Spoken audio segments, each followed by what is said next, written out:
Chalkboard, Sadie Dean. All right, used to sell them at the writer's store. This is true. We did. I bought one from the store. Do you still have it? Probably have it. Probably have it somewhere. We'll have to buy it from Katie. Katie did. Yeah. I wonder where that is. Oh, I think it's in my kids' playroom. Yeah, it is. It's important for puppet shows. Obviously. Yeah. Obviously. Yes. Well, honestly, Reckless Creative Podcasts are kind of like puppet shows. That's what we aspire to be. Oh. As you learned in our last episode, the pet peeve episode. Yes. Sadie's pet peeve is always that I am unprepared for podcasts. I like that you guys have honesty in your relationship. We do. I do. And I think I kind of took the Dick Cavett advice a little too far, where he's just like, oh yeah, it's best not to interview people. It's best to just have a conversation. So I feel like, well, if I was going to have a conversation with somebody, I wouldn't prepare for the conversation. I would just have the conversation. Yeah. I'm very fine with us just sitting here and shooting the shit. You guide me wherever you want to take me. I was just going to talk about my love of Sadie Dean and sleeping on her couch. All right. Well, I guess you can have the couch. I have my little tequila bottle. I've got my water and a moose shot. Oh, sweet. Very cute. Very cute. Okay. Well, we'll just get started. Hello, Jeannie. Hello, Katiedid. Did. Today we have a very cool guest on Reckless Creatives, my good friend and sister in arms from the writer store days to everything in between. Katiedid Langrock, welcome to the show. We're happy to have you. Thank you, Sadie Dean. It's happy to be here. Hey, Did. Did is a powerhouse in that she's worked in TV in pretty much every medium. From, I know you started out as a PA. I believe you were like on Mad Men. Yeah. Weren't you on like a Huell Hauser or something? Oh yeah, right? Old school. Wow, good memory. And then you were on a show that was Emmy nominated. And Project MC Squared. Yeah, Project MC Squared. You've done story development. You've done story editing. You're doing a lot of cool stuff right now that we can't really talk about, but we'll try as close as we can to see what's going on. But I'm excited just to pick your brain about the TV world, because I think a lot of people are really interested in that, especially with like all the different streaming stuff happening. You're kind of like on the inside of like, what is this? Is there such thing as structure anymore? Do we have rules? All good questions. And I'm curious too, like with the whole, I'm just going to dive right in there. Like if you're working on TV now, and like, what does a TV writer room look like now? Oh, first off, stop, back up, rewind. You don't live in LA. So let's start talking about that. Like your move and what the move was like to the East Coast, Atlanta area, right? Yes. Athens, Georgia, about an hour 20 out of Atlanta. There are a lot of people from LA moving off to Atlanta. There are. Yeah, that Atlanta film world. So what has it been like for you not being in LA in terms of your career? We can talk about your personal life and bar hopping too, but in terms of your career. It's been fine. So I feel like I wind up talking a lot to people who are in Georgia or just not in LA, and they want to know how to make it from a distance. And while I have some thoughts on that for sure, and one of the things that maybe a silver lining for our industry that might come out of the pandemic is that rooms are certainly opening up, and this whole idea of remote, just having people be remote in general, right? So remote rooms, remote writers is certainly something that they've now had to deal with and realize that it's not awful. So hopefully that will open up more. But I only know how to leave when I've already did my time in LA. I was in LA for a decade. And I don't want to give a false impression that like just breaking in from the outside, soup's easy, I'm working all the time. When I left LA, and Sadie knows this better than anyone, like I went full, like, I'm never going to work again. I'm going to start a website. I'm going to try teaching. I'm going to do copywriting. Like, it's not going to happen, because I didn't have a single example of any person I knew that left LA and kept it going, and let alone built upon it. Like, and my career has grown a lot since I've left. But it really is because of the people that I had worked with and the people that I met and my friendships and my connections who trusted me enough to give me a chance while I was gone. And then when one person, just like with everything in LA, right, if someone does it, people are happy to be the second person. They're just kind of scared to be the first. Mm-hmm. And I'm just really fortunate that I had people in my life who were willing to kind of be those firsts. And then other people were like, oh, well, if she's able to do it, like, sure, we'll hire her too. No big deal.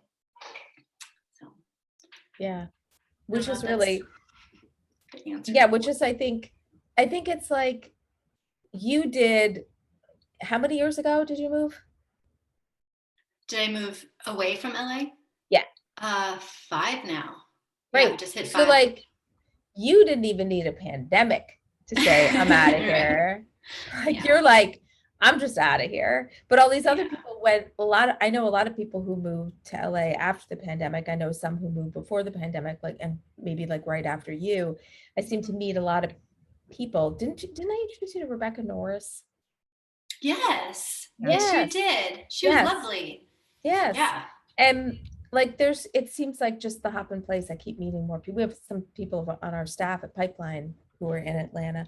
And one of them was just saying yesterday that like, somehow being outside of LA, people, and then if there's film stuff going on in that neighborhood, in that area, in that city, and then they find out you're like a screenwriter or whatever, it's like, oh wow, let's meet. And like, she's like, gets all these meetings without having representation, because it seems more open to that. It's a smaller world in some sense. And so the fact that if you come here and have experience, I found that I was on all of these lists that I had no idea I was on, that I knew someone and she had this thing and she put me on this list because like, oh, someone with experience is here that can speak to XYZ. And so certainly meeting people here, you're just sort of like, hi, this is my name, I've done this. And they're like, oh, cool, sweet, let's meet. Versus LA where they're like, sorry, have your people, call my people, thanks. So that pretense, like, that's not really here. It is I live in Athens, which was a purposeful decision, but we did originally find Athens because I looked at Atlanta to see whether it was a move worth making. And I think it is, if you are in production in any capacity, and if you are an actor, absolutely. I think there's a ton more chance there. Development still isn't here. So if you want to be doing your own stuff, if you are trying to shoot your own material, your own shorts, your own films, this could be a great place to be, because you yourself are providing the development aspect of it. And then you're using all of the resources that the state now has in order to make them come to fruition, and certainly most likely cheaper, and people who are eager. And there just seems to be a bit less, red tape and more, you can do it, like, attitude. But as someone who, for the most part, I am being paid for development, I'm not going off and doing it myself, right? I'm not writing for me to make my own thing. I'm getting brought on to shepherd and take other people's ideas and bring them to fruition. That isn't really here yet, not in any kind of consistent way. People will talk like, oh, there's a room, and you're like, it's not really a room. It's a writer's group. That's different. And so it's growing. It might come here. I hope it does, but it's not really here in any great capacity yet for the writers. Yeah. And with what you're doing right now, and I'd love to learn more just about what you do as a story editor, so other listeners can know what that is, and maybe that's a job they want to pursue too. But just working remotely, because that is what you do 24/7 is work remotely. You're not actually going to a writer's room. Yeah. You know, what are like the pros and cons of that? And also knowing that I know that you've worked on multiple shows at once where you're just juggling different story ideas and personalities and people and bosses and all that. Like, how is that working out for you? It's working out great. I will say that there is something a little bit different to a writer's room when everyone's on Zoom.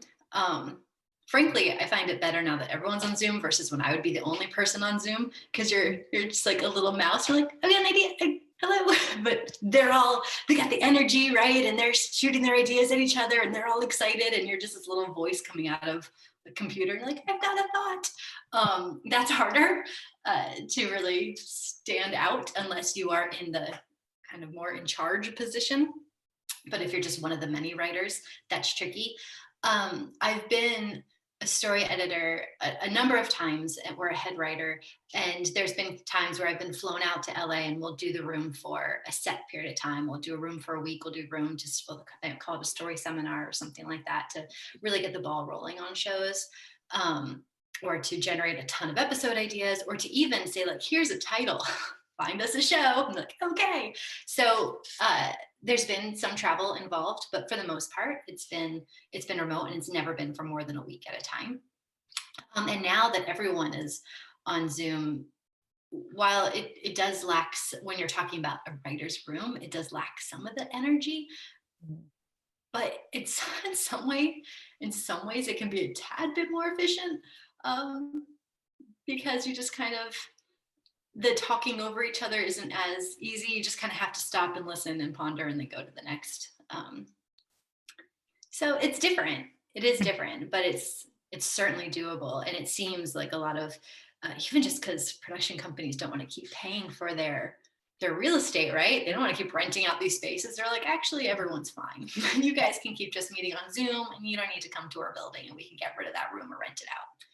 So I do think it's going to continue in this direction for a while. Yeah. They probably save a lot of money on food. Yeah. Yeah. That's true. That coffee.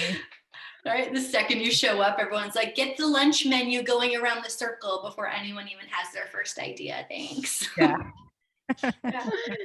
What's the most expensive thing? I just want that. And they're like, okay. oh, I don't even eat that meat. Yeah. Oh, well. I'll take it anyways. So what does a story editor do on a TV show? Sure. So story editor, like a lot of things, it can mean different things depending on exactly what the show is. I am on animation as a story editor, and in the animated world, you're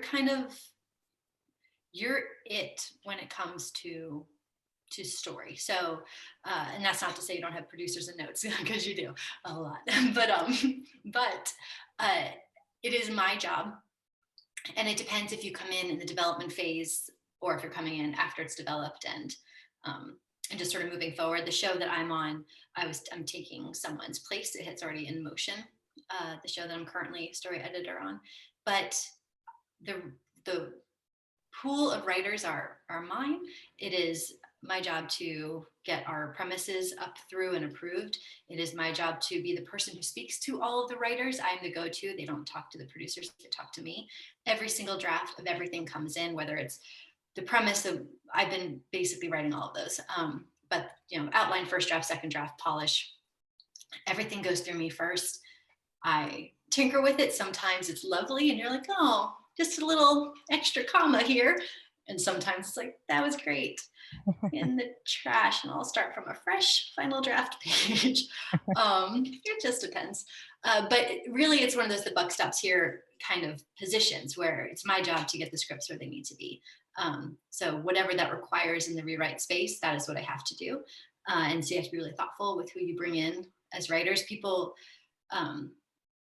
if you want to be an animation writer, while if your agent can get you stuff, that's great. For any kind of other connection, that's great. But it really comes down to how much work are you giving your story editor, because that determines if you get another episode or not. And that determines if they think of you again for the next show. If you make my life easy and I'm not spending days rewriting it, great. Hear all the episodes, please come back to me, because you just make my life so much better, because I am in charge of 52 Mhm. or it depends on the show, but 52 episodes. So yeah, so and then I rewrite them, and I go to the executives, to the producers. I receive all the notes. We have the back and forth. We discuss it, and then I'll go give the notes back to the writers once I've kind of accumulated them all, but also made sure they're not contradictory, like gone through all of the kind of, because there's lots of people that could be providing notes and their thoughts aren't exactly the same. So it's your job to make sure there's a cohesive and very easy and clear message being sent back. And then we just keep doing it. And then the writer usually has, draft 1, draft 2 polish, but the story editor has as many as it takes. As many as it takes to get her done. So. How many writers are usually on in the rooms, virtual rooms or whatever that you're in, like, and you're overseeing as a story editor? So I don't really do rooms in animation, other than perhaps a story seminar. And that would be and again, the earlier stages is to kind of develop it, and then later just to pitch a whole bunch of ideas. And rooms are fun then, right? Because then someone could pitch something and someone else is like, oh, that's fun, but what if we did this instead? And that's always like, that's what the magic is, right? When you get to play off each other. So we'll do it for that and just try to generate a whole bunch of ideas. But other than that, the reason that I am predominantly animation since leaving LA, because I wasn't before I left LA, but it is because of the nature of really just how kind of siloed off you are. It doesn't rely on the writer's room the same way that live action is kind of built in to rely on. And it is more of a, okay, here's your episode. Either you came up with it or someone else came up with it, but here's your premise or here's your outline, go. And it's just you and your story editor. That's when you're just one of the writers on it. That's your whole experience with it. It's you by yourself, unless you're going into one of those seminars. So what got you into animation? Sorry, Sadie, what got you into animation as opposed, were you doing live stuff in LA? Like, was that or did you always aspire for animation? I was doing both, it was lovely. So when the pandemic started, my family tried to outrun the pandemic, and obviously we were unsuccessful, but we bought an RV. I've never been in a motorhome a day in my life, but I was like, hey, let's do this. And so we bought this RV and we traveled around the country for a year while I was working, while my husband was working, while we were homeschooling the children. Super easy, but it was good. Like it was, excuse me, I'll drink my little water. Yeah, knock it back. And so we got to, it was a very good thing. I'm very annoyed that the pandemic is still here now that we've returned. But I bring all this up because my best friend from high school has since moved to Texas, and we're able to see her. And another show that I'm working on, not the one I'm story editing for Amazon, but a different show I'm currently writing on, is for Sesame Workshop. And my friend Ebony was like, tell me everything you're working on. And I mentioned it, and then I mentioned Sesame Workshop, and Ebony just started crying. And I was like, what, what just happened? Why tears? And she goes, you don't remember? And I was like, I don't know why we're sad. Hold on. And she's like, you and I had lunch right before you moved out to LA, when you first left home. We grew up outside of Washington, D.C. And she goes, and I said, what do you want? Like, what's your ultimate goal? And you said to me that, I just really want to work for Sesame Workshop and write for them. And honestly, she said it, and I was like, oh, that is what I said and felt. I always wanted to work for kids. Like, writing for kids has always been, and I've not uniquely stayed there. I've certainly written many other things as well, but there's just a really strong responsibility for writing for kids. Like it's awesome. It's just, if you're going to do it right and you're going to do it well, it should be funny, and it should be, but it's exciting and adventurous, or whatever the show lends itself to. But you also have to, like, I can tell you the He-Man episodes that changed my life. Like I can tell you the shows that I watched, the movies I watched up until about age 11 that set my trajectory as a human being in life. I can't tell you anything after that. Like maybe one movie or show after that. But all the stuff from when you're little, like that matters. And so did I always want to do animation? I always wanted to do kids. And before I left LA, the job that I was in was for MGA Entertainment, which is a toy company, but it has an entertainment branch. And so my job was to be in charge of story across all brand. So we did Project MC Squared, and that was then Emmy nominated Netflix show. And we did, currently their huge thing is the LOL surprise dolls, but we had Little Tikes and we had Bratz and we had Lala Loopsy. And so I was doing animation, I was doing live action, and I was doing stop motion. I was doing all sorts of things. It was a really great job for the learning, really, for just like constant exposure. And because we were a really small team, everyone was required to step up and learn what you have to learn. So everything from pre-production, production through post-production, our tiny team we just had to be in all of it. And it was a beautiful and wonderful learning experience. And that specifically that team and that company is just awesome. Like there's wonderful, hardworking, creative, fantastic people. So that answers your question. Yeah, I'm like, that story just gave me goosebumps. It's just such a lovely story. About Sesame? Yeah. I know. I was so glad she handed me back that memory. I was like, oh, I did. And I remember when I was in college, I applied to Sesame Workshop for an internship over the summer and not getting it and just being crushed. Oh, I was so crushed. No, I'm back, baby. And I'm on multiple shows. Take that internship. I got there. But also just the idea of wanting to write for children. Like I was just talking to somebody the other day about, like, you know, when you're a little kid and that moment, like as a parent, and you're a parent, like as that moment when you see your kid lose that magic in their eyes, like everything is possible, when they start realizing, oh, well, maybe everything isn't possible. But like if you're writing for them and inspiring them that everything really is possible, like don't lose that magic and that thought. Like that's a pretty cool thing. I mean, do your own children like critique your work? Oh, ruthlessly. And they're like, I'll start telling a story and they ask me to make up stories even before they go to bed at night. And I'll just start and they're like, all right, can we just stop you right there? Let's just take a pause. I don't like the direction this character is going. It's like, when are we gonna arc in this bedtime story? I'm not. Yeah. You're losing me. You're right. Oh man. So you're creating. Yeah. You're creating future studio executives. Sure am. Yeah. It's a little painful, but yeah. It's parenthood. Little Hollywood Titans. Yeah. Up so fast. That's just so cool. I was gonna ask, just, you know, because I had know nothing about the animation worlds, and I feel like your job is kind of like the equivalent to like a showrunner on like a live action piece, minus doing the producing part where I assume you're not looking at line items in the budget and making sure, you know, everyone is getting their cut of the pie. But you know, do you have a hand in hiring those writers on those teams as well? 100%.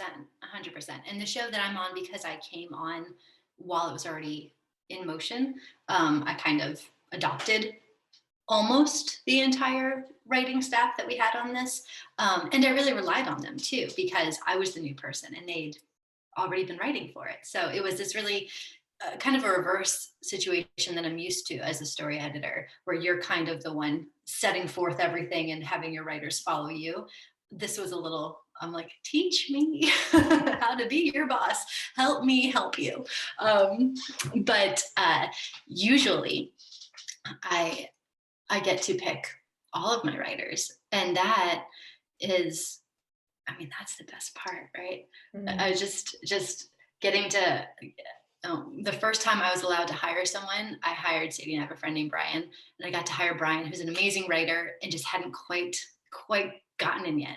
And it just feels so good. It's like, that's the best part, when all these people that you love and believe in and know their work and could just use a little boost. And he is an animation writer, and Yeah. and He's that it just written what for Paw Patrol? Is that the show? yeah, now he has Yeah. and another one that we cannot say, but it's coming out soon, and it's like the best.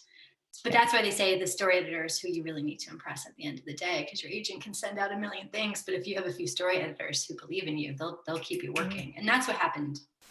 That's what happened to me. That's why I was able to move away, is because I had a few story editors who believed in me and were willing to try it out from a distance, and it worked. So That is cool. cool.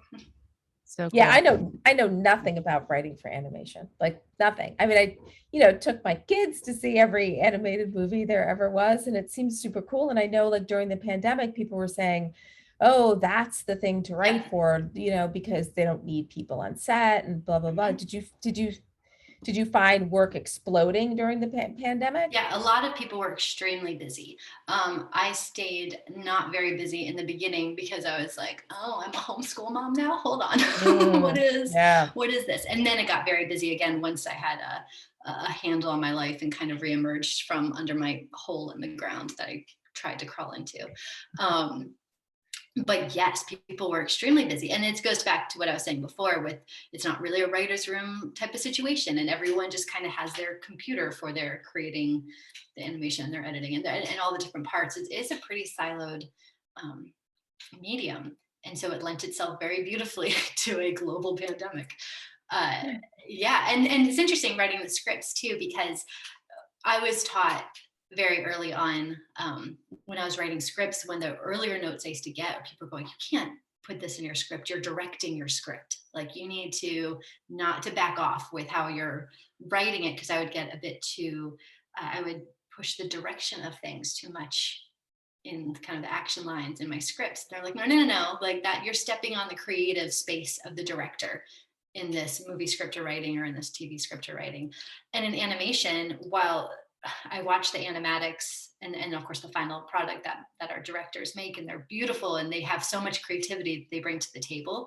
But you as a writer really need to think through so much more of the exact way that the person gets spun around and the exact splat and the exact location, and just constantly being aware of their movement and where they are, and getting the kind of just like the set information. Just there's a lot more kind of directing that goes into it. And Andy, I was part of a writers group, and it was run by the very best person on earth, Andy Gerdot, and he is an animation writer as well as everything else in the whole world. But that was then it's like I had it all trained out of me to not put that much in. And then when I was doing animation, he was like, you're not telling me anything, kid. Like, fill up the action lines. Like, where is everyone? What are they doing? It's like, oh God, okay. That was the perfect Andy impersonation. Yeah. These idiots over here. Yeah. I love them so much. Love Andy. That's animation. It's just, it goes over my head. Do you have like any prospects maybe of directing episodes yourself, or you're just sticking strictly to story and that's in it? Animation? Yeah. Oh, no. No, I do not. I do not. That is a skill set, my friend, well beyond anything I'm going to even pretend to attempt to imagine, even in a lofty dream. No. That's fair. Here's a fun question. Do you find that the animation world is more, I guess the key word is diverse, or like open to female writers, or just any writer other than the, straight white male? Or do you still kind of see it's like an uphill battle, just like any part of the industry? An uphill battle like any part of the industry. Yeah. I think that I will say, in general, I think our industry is having a bit of a reckoning, a bit of a oh shit, we are doing this wrong, and they are. And so in general, I think there's been a large emphasis on having diverse voices in there, and they should. And so for women, for people of color, just for any, just for LGBTQ plus, you see it often, and there's a big emphasis that is now coming that I think is somewhat, it looks on paper like it's quite rabid, trying to make up for I don't know, a century plus of lost time. In the actual rooms, I don't, it's like I see the frenzy when it comes to hiring. In practice, I'm not sure that it's as far along as it needs to be. Yeah. But well, I know it's not as far. I know it's not as far along as it needs to be. I don't even think though that it's keeping up with as much as they're stating their interest is. If that makes sense. Yeah. That said, though, I got very emotional the other day. Here's another story, another anecdote, because I recently had another job brought to me, and something without going into detail, I'm not allowed to go into. Because of this, it's allowing me to do a mentorship of another female writer who's written for me and who's she's young and she's very talented, and I'm able to boost her up and take her to the next position. And so my mom she's a psychologist. She's highly educated. She's a total badass. She's a total feminist. She's great. And I don't know that I ever got this message directly from my mom, or if it's just from our culture growing up. But there was very much this idea that the women will not help you because there's only so many seats at the table, right? Mm-hmm. And so that's always going to be competition. It's going to be the guys. It's going to be the men who are going to lift you up. And because of this new opportunity, and because I'm able to now be lifting up this woman, I started thinking back, and I was like, that so has not been my experience. Like from the moment when I moved to LA, I knew no one, and I had $80 to my name. I knew no one. I had no prospects. I had originally handwritten screenplays, which I was savvy enough to then rewrite in a Word document. There we go. And shows you how much I knew. I went to school for short story writing. I did not know what Final Draft software was or anything. So I was prepared when I showed up. And I magically got a job as an assistant at KCET, which was the local Los Angeles PBS station at the time. And the vice president of that PBS station just liked me. She thought I was smart. She thought I was funny. And she thought I was a hard worker. And she was like, what do you want to do? And I said, I want to write. And she goes, okay, give me your stuff. And I said, and at that point, I had rewritten them again in Final Draft because I had learned by the time she asked. And I gave her spec scripts, and she took me into her office maybe 2 months later, like complete anxiety.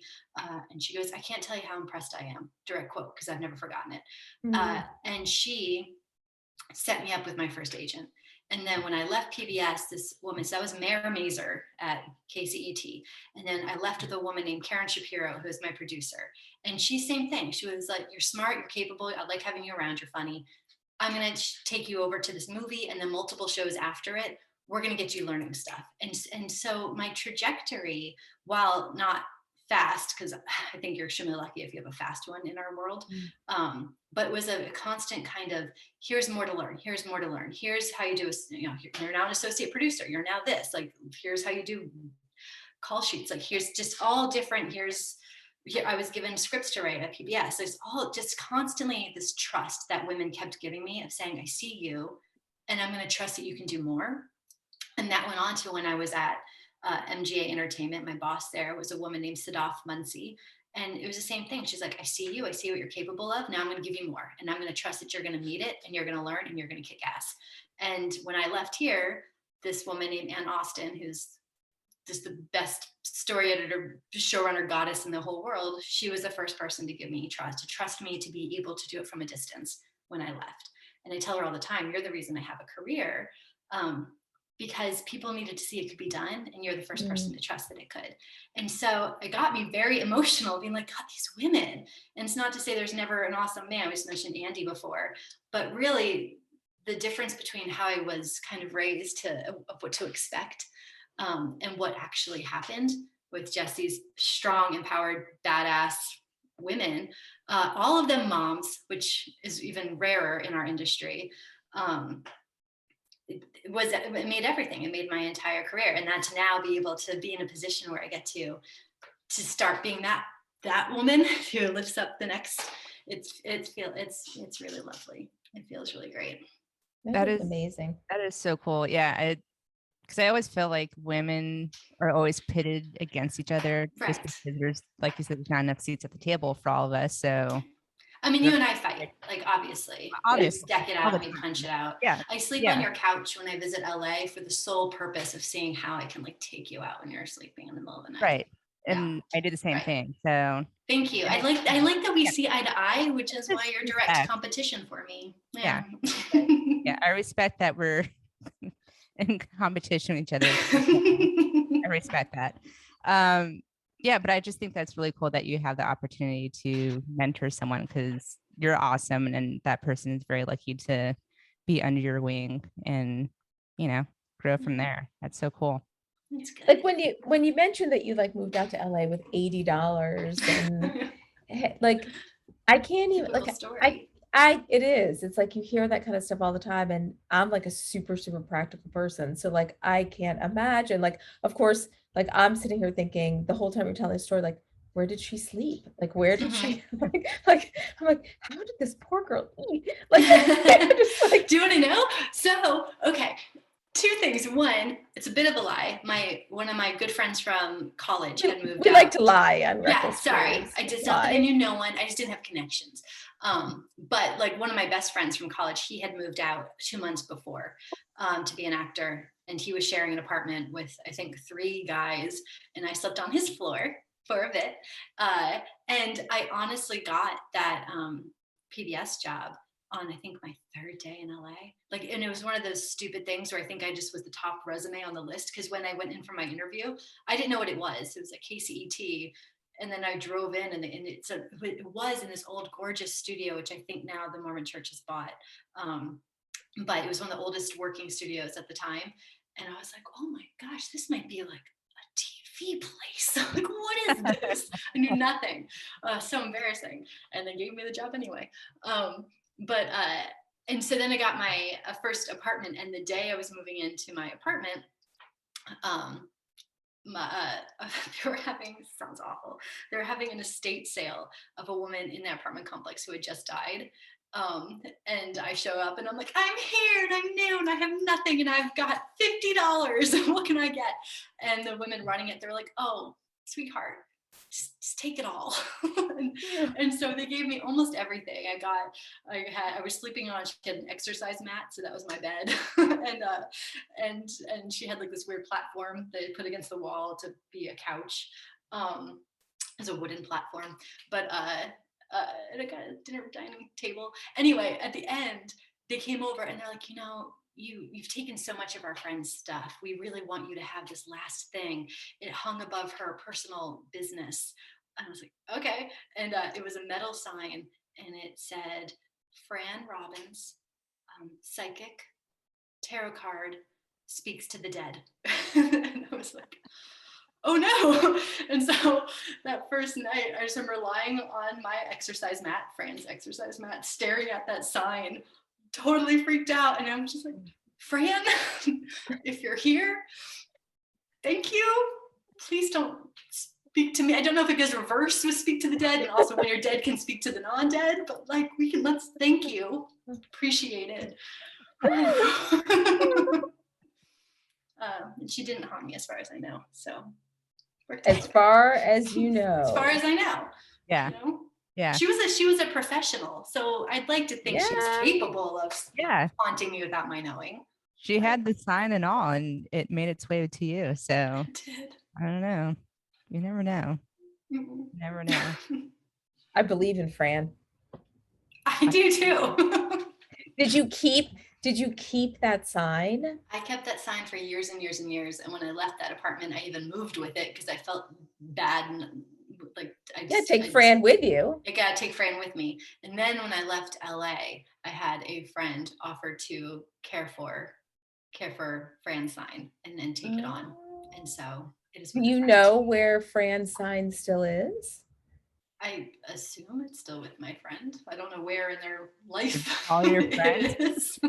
All your friends. Start texting. We want an update. Where is this? Yeah, we would like an update on Fran's whereabouts. I will inform you. Yeah, that's such a great story too, man. You did all the best stories. I'm sorry for not staying on track with what we're supposed to be talking about.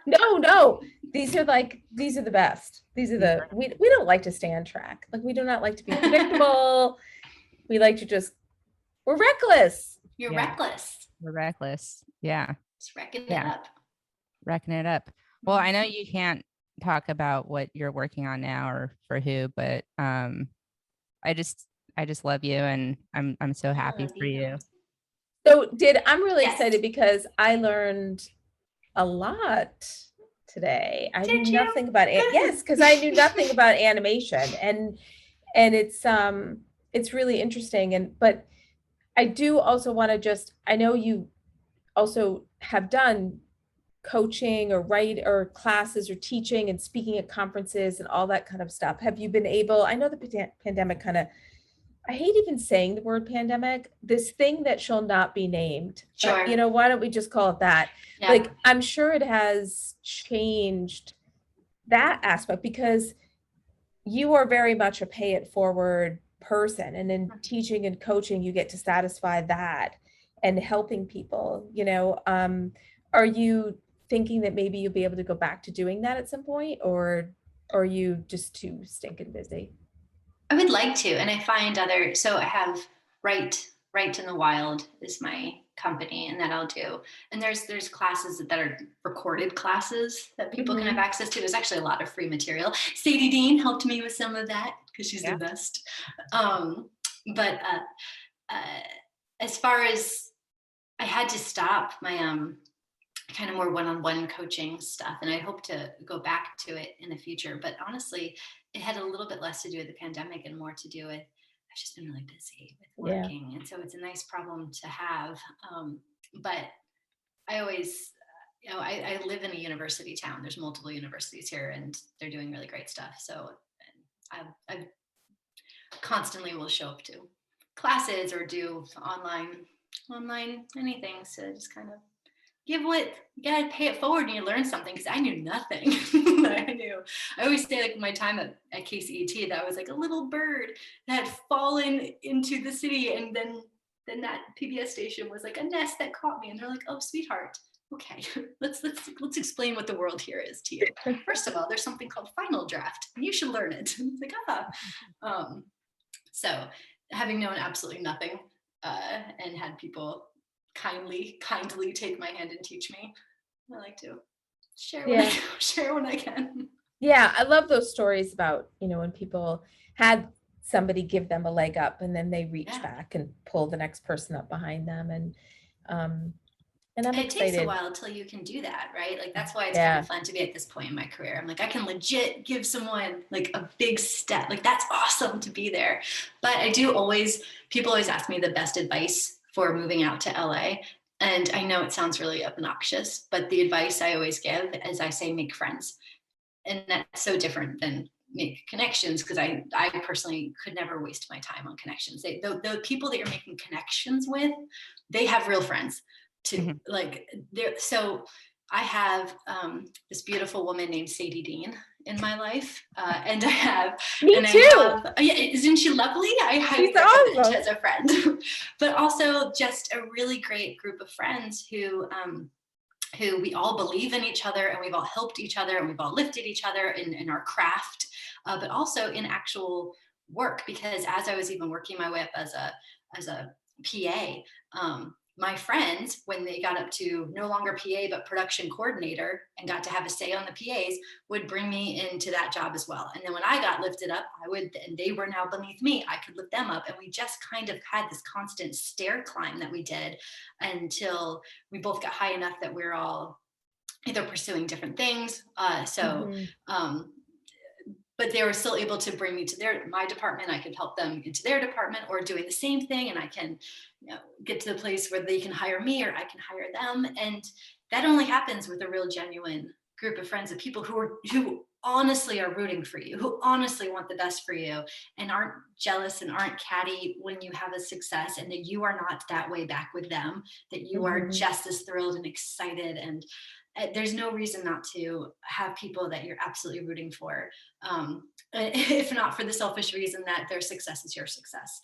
And you feel that really just with its solid, beautiful, real friends. And I think we're taught a lot when you go out to LA, like, go to all these parties, do the connections, meet the execs, meet the producers. I'm like, but they also have friends that are real, and that's who they're going to help, as they well should.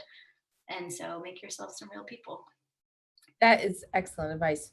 One more question. If you could go back in time to that girl with $80 in her hands walking into LA, what advice would you give her? Oh, maybe you've done some research first. Maybe. Or did it all just happen the way it should? No, I mean, I think I burned bridges in the beginning, because I didn't know how to behave, how to kind of hold myself. I didn't know how to take a note for a very long time. And that is part of what would burn bridges. Learning how to take notes and learning how to improve is its own.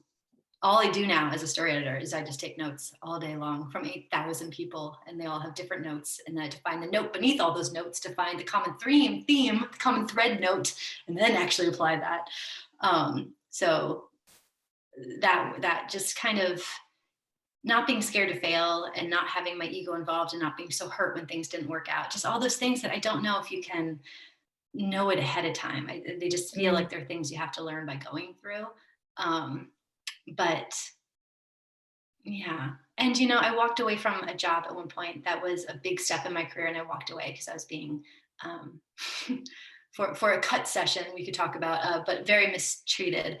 And then I was mad at myself for a really long time for doing that to myself, for walking away to a good opportunity. And it took me too long to be like, nope, girl, you were right. That is not how you step up and make it in the world, by allowing yourself to be mistreated.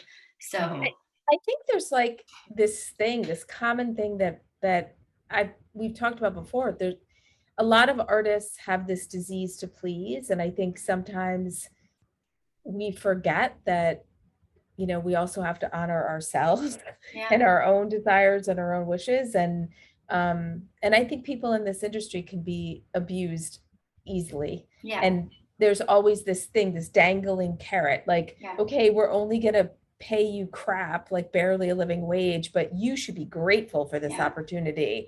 And then when you say no to something like that, there's that, but what if that was the opportunity that I would have met more people and made friends? And this particular thing, it was a writer's assistant job on a primetime sitcom. It was a huge step. It was crazy that I got the job in the first place. I lasted a week. And it was a really crappy week. And when I left, this is not a joke or an exaggeration, I literally got a standing ovation from everyone that was in the office for leaving, because they were seeing it. They were seeing how I was being treated, and they're like, good for you. Like, it was crazy. The producers were like, go. They complained to people on my behalf, the directors, who are now very famous directors, but weren't at the time when they were directing this thing. They spoke up. Like, it was a little nuts. I called my dad, and I was like, Dad, book me a flight. I'm coming home. Like, book me a flight today. I'm leaving LA. I need to come home. And I went home for about 2 weeks to just like figure out what this world was and how I could exist in it. And I came back, and I kept going, and I got another job, and things went on, but it wasn't that level. I kind of had to go back to where I was below. And it took me a long time to not be mad at myself for not being tough enough to take it. I was really angry. I'm like, why wasn't I tougher? Why couldn't I just handled how incredibly shitty this person was. And I spent too much time being mad at myself for slowing down the trajectory of my career to protect myself. And that was stupid. I'm very okay with it now. It was the right choice. But I spent a lot of time being mad at that. Yeah. So telling her that, you get it, girl. You leave. You take care of yourself. You do what you have to do. And the other thing, honestly, just even this is I'm very smiley. It doesn't mean I'm a moron. I think often people can confuse the two or assume that you're someone that they can walk over. And so I spent a lot of time in the beginning trying to be very like, hello, you can call me Did. just trying to be like, I'm a serious professional in my hot pink and blue headphones. And just that nonsense, right? Just let it go. Be yourself. It is fine. The right people will see you. Like just they'll see you. Yeah. I think that's really smart that you were aware enough to like step away from that like very toxic environment for your own mental health, because a lot of people will try to tough it out and then spend 30 years in therapy wondering what happened when they could have just walked away. And it's okay. The world is not going to blow up, and it's fine. I've had several kind of similar situations where I had like an internship and I was like, you're not paying me. You don't pay for my gas. You don't pay for my food. And now you're mad at me for buying you the wrong kind of cigarettes. And you're like the second assistant to the assistant. And I remember I left. I was like, this just doesn't work. I can't do it. Yeah. And they sent a note to my college saying that Sadie Dean would never work in Hollywood again. Oh my. What a letter. Is that framed? Can you put that on the first page, like right after the actual cover page of Script Magazine, like have it be just always printed in every single issue, that letter, a letter from the editor, and it's a letter actually about the editor, but fantastic. Yeah. But I'm so sorry that you're never going to work in Hollywood again. I know it's terrible. It's tragic. It does feel that way though, right? Like you're like, this is the only opportunity I'm ever going to get. I have to see it through. I have to grab it. And it's such nonsense, because when I think about all the jobs I didn't get, right? Like all the things you were so close and you missed out on, but there's so many because other opportunities keep coming. I mean, and then there are ones that you get and there's ones that you don't, but it's not that black and white. But I think that's how they gaslight you into thinking that like this opportunities are very rare, so you better take it, even if I'm treating you like shit. But I love that expression that you said, and you said it before earlier too, about like seeing you, that I see you, and it's being acknowledged. And I think in the world, people want that more than anything. They want to be heard, they want to be seen, they want to be acknowledged and validated. And I love that expression. That's thank you, Did. Thank you. And on back to the friend thing, I almost exclusively work with people I like now. It's just kind of worked out that way, because the people who are thinking of hiring me are pals, and the people I think of hiring are, if not like actual, I sleep on their couch, Sadie Dean people, they're still people that are people, we enjoy each other. That is why this keeps happening. And I don't mean for it to sound kind of gatekeeper-ish, but it just kind of is the reality of this is, we know their work and they know mine and we like each other. So why wouldn't you hire this? So it kind of, it gets you out of working with kind of scary people. And for the most part, at least getting to work in positive, lovely work environments. Yeah, absolutely. I think we've said this on other episodes, but basically don't be a dick. And hey, that's a good bumper sticker.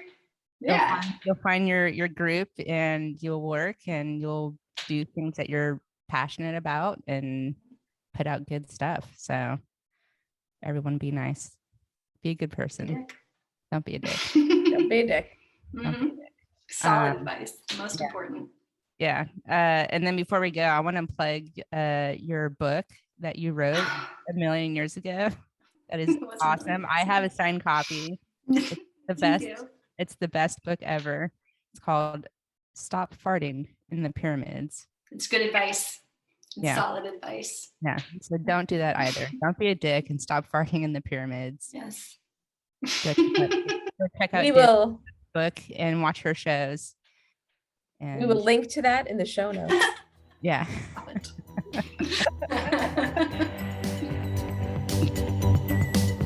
Reckless Creatives is a Pipeline Artist original podcast. Like, subscribe, and follow us on social media at Pipeline Artists. And find more info at pipelineartists.com/listen. Until next time, stay reckless.